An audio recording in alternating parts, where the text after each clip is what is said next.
Pahinga ng konti tapos liguan na. Para makondisyon yung ating mga alagang kalapate. Papaliguin natin isang beses sa isang linggo mga kalapatids.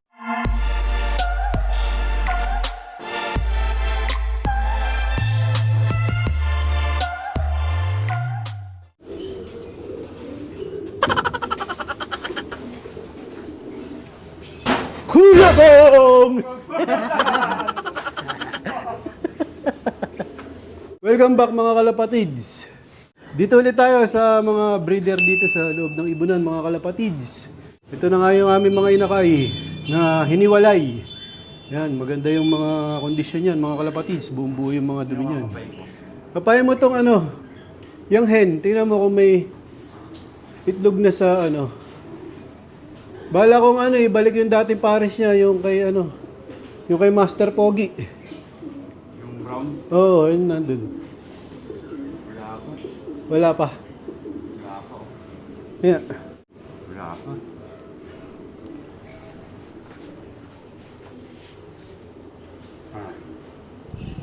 Wala pa, no?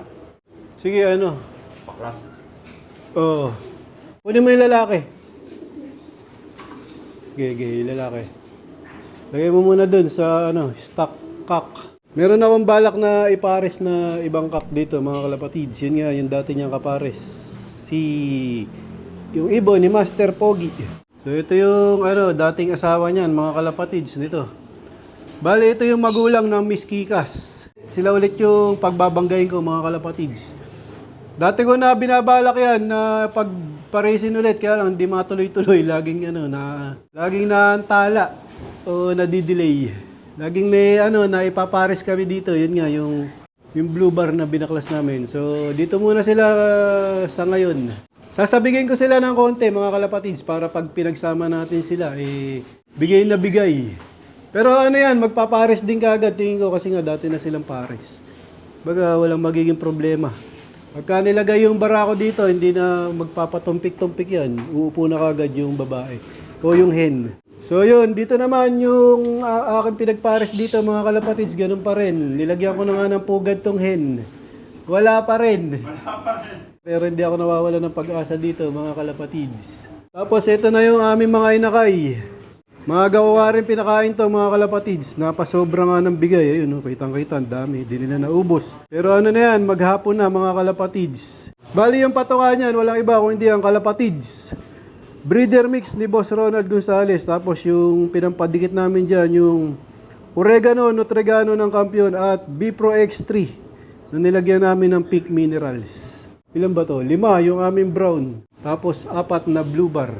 Yan yung mga naging anak nung aming itinaris ngayon mga kalapatids. Tapos waiting ako dito sa magiging anak nila Bulak at Whirlwind. Dito sa aming mga flyer mga kalapatids, bago namin parondahin, check natin. Titingnan natin kung merong matamlay dito o mga may sinisipon o nagluluha. Pero yan, goods lahat yan mga kalapatids. Maganda yung kondisyon nila ngayon. Tsaka halos yung iba makukumpleto na yung lugo nila mga kalapatids.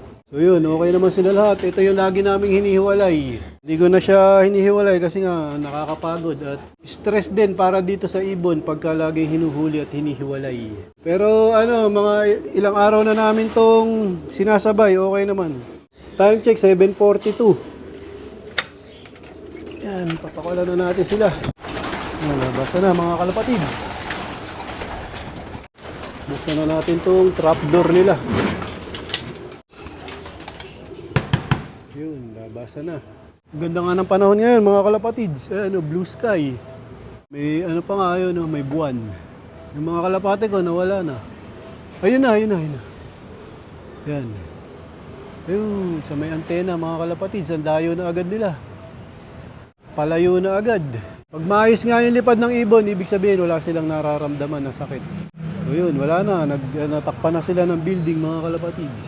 So ito yung panahon ngayon dito mga kalapatids. Ayun, ganda nung sikat ng araw. Tapos yung kabundukan ng Antipolo, kitang-kita. Hindi katulad ng mga nakarang araw. Halos hindi makita yung bundok ngayon, kitang-kita na. Ibig sabihin, maganda yung panahon. Sigurado may mga nagte-training na nga o nagtotos na dito sa South. Binigyan ko na ng patuka yung aking mga stock hen, mga kalapatids. Katunayan na malakas sila kumain. Walang nasa taas, mga kalapatids. Nandito sila lahat sa baba. Yan, isang senyales na maganda yung digestion nila at wala silang nararamdaman na sakit. Yung aming mga barako, kainan na rin mga kalapatids. Ganun din yan, parang yung mga hen namin. Yan, kitang-kita, walang nasa taas. Ibig sabihin, maayos yung kanilang digestion. Makain lahat. Yan, walang matamlay. Yung patuka nga nila, syempre, walang iba kundi ang kalapatids. Breeder mix 50% at 50% palay. Ngayon merong Nutregano at Bipro X3 yung patuka nila. Ito nga ang katunayan na malakas kaming gumamit ng Nutregano mga kalapatids. Ito nga bago na to. Ito mga wala nang laman to. Yan, mga nagamit na namin yan. So ganyan kami kalakas gumamit ng Nutregano ng Kampiyon mga kalapatids. Ito ang Nutregano ng Kampiyon mga kalapatids ay ginawa sa United Kingdom. Ayan o. Imported yan, mga kalapatids. Ito na agad yung ibon namin, mga kalapatids. Ang bilis bumalik. Time check, 8:04. Bali, hinahayaan ko nga lang sila na lumipad ng sarili nila o kusang lipad lang nila, mga kalapatids. Ayokong binubugaw sila. Saka na ako siguro magbubugaw pagka yung talaga sanay na sila o yung nate-training na sila sa track. Bagay, malayo na yung nate-training nila. Pero sa ngayon, hindi pa. Kasi nga, iniiwasan ko dyan yung ma-stress sila. Yun nga yung pinagmumula ng sakit mga kalapatids para sa akin, yung stress. Yan, isa sa mga nagpapa-stress sa kanila, yun nga, yung ginugulat sila o binubugaw o pinapwersang lumipad. Para sa akin lang yun mga kalapatids. Kumbaga, opinion ko lang yun. Kasi yun nga yung na-experience ko. Pero nasa sa inyo yan, kanya-kanya na sistema yan. Yun, tumaas sila mga kalapatids. Kanina, mababa na. Akala ko, bababa na. Tumaas pa, oh.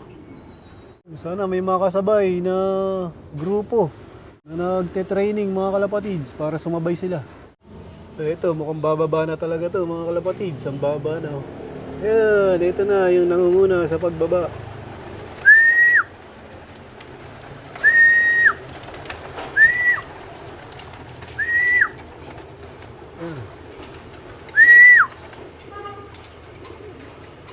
Yun, merong nagbumaba doon, natatakot yan.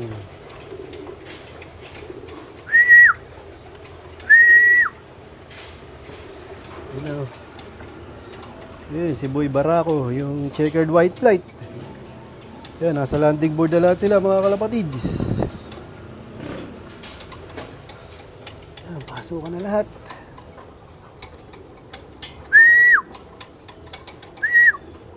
Ang bagal pumasok na isa, checkered.